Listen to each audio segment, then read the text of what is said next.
Let's start with the report on layoffs, right? That's a big potential number, 20% that Reuters is saying, particularly when you consider that the layoffs have already happened and taken place. Yeah, I mean, I believe Meta had something like 79,000 employees at the end of last year. So we're talking more than 15,000 potential jobs at stake here if they do indeed go as high as 20%. It does feel very high, but I can say, having spoken with people who work at the company over the last couple of weeks, this has been something that's been kind of making the rounds among employees. A lot of concern that all of this spending on AI is going to ultimately lead to job cuts. So even if it is not a 20% layoff, there is a lot of sort of anxiety that there will be some type of cuts or restructuring to, basically afford all of these big AI deals that the company's been announcing.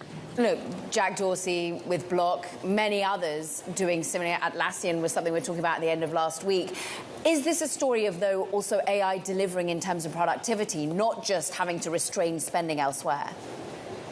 I think that's part of it. Mark Zuckerberg has talked on the last several earnings calls about essentially using AI to replace some of those mid-level engineering tasks and, having the engineers sort of oversee AI agents instead of necessarily writing all the code themselves. And so part of it could be a productivity thing. They're not only trying to save money on these deals we talked about, but to your point, Caroline, they have something else that's doing some of the work that the employees used to do. So maybe they don't need quite as much headcount for that.